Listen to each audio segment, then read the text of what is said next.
What up, good people? It's your boy Yels here with another edition of the Post Up, and I have the full complement of this show today. I got my man Marsh here. Marsh, how you doing today? How you doing? What's going on? Man, all of it. And we also got B-Ron here. B-Ron, how you feeling today, sir? Feeling all right, man. Good to be back. Happy to be back. I'm excited. Good deal. Post Up, ready to rock. You guys want to jump straight into this? We got three in the key, as always. Three hot topics coming at you fast. You guys ready to get into this? Oh Let's yeah. do this. I need to stop asking y'all questions and start rocking with it. The James brothers, right? The James brothers in SimWorld High School hoops, hot and heavy. We've been hearing a whole lot about Bronny James. There's the naysayers. There's the people that love him. You guys have lots of mixed feelings, and now we're starting to hear about Bryce James, 15-year-old Bryce James, possibly joining SimWorld High School hoops. B-Ron, what do you think about these implications, and what do you think's likely? Well, I'll say this much: the fact that he's 15 and already starting to get looks from SimWorld Hoops is impressive. I'll say that much. That probably says something about his level of talent. I think that it is going to be. I don't want to use. I really don't want to use the word interesting, but I'm going to use the word interesting here to describe the whole situation because both him and his brother join. There's so many things that could come with that. Both being on the same team against each other. There's so many things and stories that could come along with all of that. To start anyway. So, and Bay Area Breakers might be interested in Bryce James. So who knows, man? Who knows? There's still time for him to decide what he wants to do, but we'll get there. That's a really good point for our handoff to Marsha. I didn't even think about that. They could end up on separate teams, and that would be crazy. Marsh, what do you think about this whole situation? Well, I think that we certainly know that anything that any James individual does is going to be extremely calculated. So while the possibility of either of them ending up in SimWorld Hoops is obviously an exciting one, the biggest move that you have to kind of look at is what's going to make these two the most money and by extension the most notoriety. And so if they feel that SimWorld Hoops is the avenue in which they can do that, I think it's enticing. I would be shocked if they didn't play on the same team, but that's certainly an option.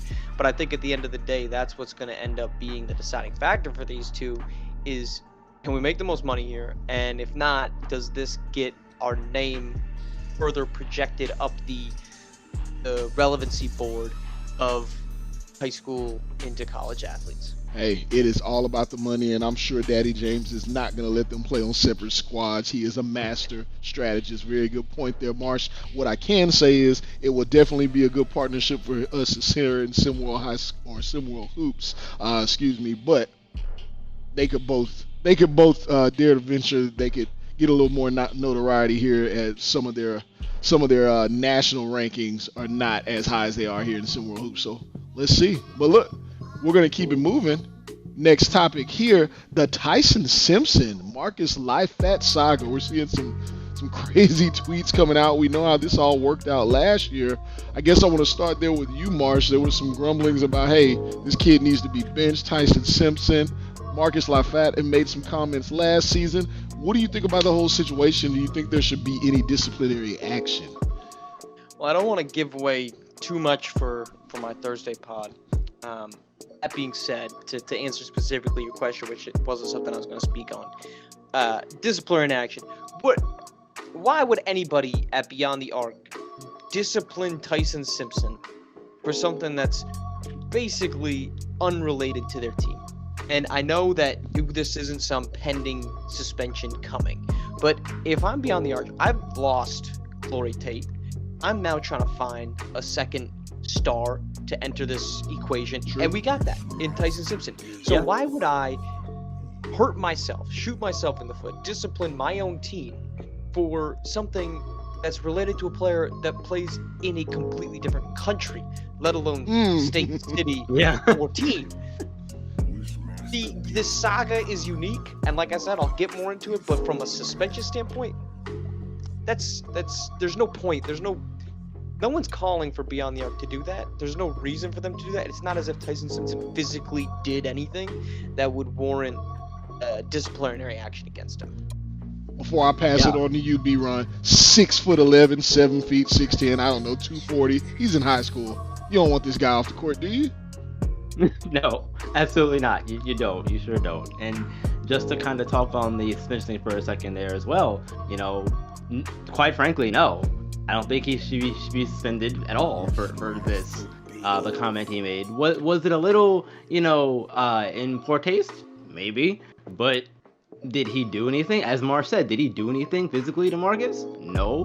If he doesn't own the court, by all means, at that point, sure, go for it. But And until that then, extends no. beyond the arc. Like if something Right, exactly. physically happens between these two, that becomes a league issue. That's not Yes. something where Tomas Kusa is gonna be like, oh, you know what I should do? Let me lay down the hammer here for this reason. Like that changes it if this is a literal physical altercation. Now, that North Beyond the Arc matchup, that's Yeah. gonna be exciting. Oh, looking forward to it. If that's not an opening day matchup, I don't know what we're doing here.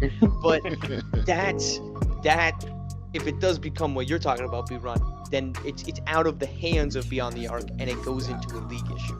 Right, Well- exactly. Well, look here. As a fan of tasteless jokes, I will say, kind of funny, But as you said, I'm not mad about this. I'm not like this. Yeah, like, oh, no, absolutely not. You're just talking over Twitter. Like who doesn't do that?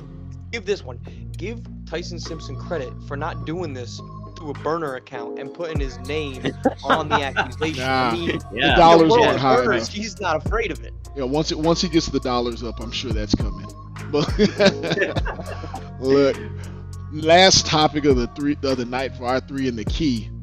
Hey, we've talked about Bronny, we've talked about Bryce, we've talked about some of these guys that are making a name for themselves in SimWorld High School hoops that may not have had a name for themselves otherwise. Where do you think some of these top recruits might land? I'm gonna throw some names out there if you guys don't mind playing a little rapid fire game with me. I'm gonna give you a name. You got 5 seconds to say where you may think he's going. You guys want to play? Let's do it. Sure. Let's do it. B-Ron, DJ Wagner. Jay Wagner, I think he goes to Philadelphia. My apologies. Hey, you can name the city out. Let's hope you get the brands right. We got time. Marsh, Bronny James. I'm gonna do no SimWorld. How about that? I don't know that LeBron allows that to happen. A league that's not created by his own self and his own interests. I find it difficult for LeBron to sign up. That's a more valid points here, sir. All right, B-Ron, Mikey Williams. Mikey Williams. Bay Area Breakers. Bay Area Breakers. I'm gonna go down to some of the lesser known ones out here. 6'11", 197 pound out of Utica, New York. Marsh, Aaron Lovejoy. I'm gonna go with Gotham 5, and it's not just because he's in New York, but it's because what we saw Tim Bellardi do at developing big man talent last season, with that trio of bigs in New York City. I think that's appealing to these prospects that are saying, how do I benefit myself? And by extension, you can say, I'm going to New York and I'm going to be the star in the building, and I'm going to get to be coached by a guy that's proven to be able, or at least initially have proven to be able to develop bigs. All right, 2 more to go. B-Ron, here's a good one for you. Matter of fact, I might throw this one at both of you guys. No, we'll throw a little wrinkle here. Samuel Bogus out of Chicago, Illinois, 6'1" ball handler. We've seen him in some pickup games. Where do you think he's headed? Ooh, you know what? Let's make it easy. Let's go Lakeshore Drive. All right, I'm going to throw this last one at both of you guys. Marsh, you're up first. And I think we're actually going to have a broadcast of him, or we caught a broadcast of him last night, by the way. But I don't think it has been put up for everyone yet. Brother of Cooper Kingy, Darion Kingy Cross. Where's he headed? I'm gonna say he's not going to DC, and I think that comes from the fact that you walk into your brother's shadow and at Run DMV. I just don't think that's gonna happen. So I will go with a teammate with Lovejoy, and I'll say New York. I think that combination, a perimeter and post shot creator. If you're trying to establish yourself here and into the next level, playing with a fellow, I mean, at this point they're both top 15 recruits in the 2023 rankings. That, to me, screams the opportunity again. You get to be a star with somebody, and you have an immediate person that you can vibe with, that you're not going to be competing with one another at the same position. The scope is wide open for Gotham 5. So you think he's going to the power play playing with Tim Bellari? They're just gonna stack him up. What are you thinking, B-Ron? There's no way that Tim Bellari puts together the season in which he had last season, where he developed teams, where he had during the regular season the best team in the league. There's no way that he doesn't have some attracting level or attracting powers to these recruits. It's just like Kentucky and Calipari. People want to play for the guy who they know can get them from where they are to where they want to be. The in-between is what Calipari has mastered. Now, he hasn't won championships, that's fine, but he has developed an immensely long list of talent. Velarde is starting that list right now with Gotham 5. That has to be appealing when basically every other coach, every other program in SimWorld Hopes is an unknown. Velarde is the lone, as far as we know, known quantity. That should be appealing to these recruits that are saying, how do I get to where I want to get to? That's the guy I can turn to. There's a few coaches, guys and gals, that may feel another way about that. B-Ron, where are you thinking he's landing? Well, I had a lot of time to think while you were talking, Marsh. Thank you for giving me that time. I appreciate that. I was buying your time. Yeah, I appreciate it because I wanted to say Run DMV because look, DC kid. I'm from Maryland, so I always want to have that kind of connection there. But you made a good point with saying that hey, he basically beat in his brother's shadow, which makes a lot of sense. So you have swayed me to not pick Run DMV, and I think that I have two possible options here. I want to say either the Originators or Beast of the East. One of those two.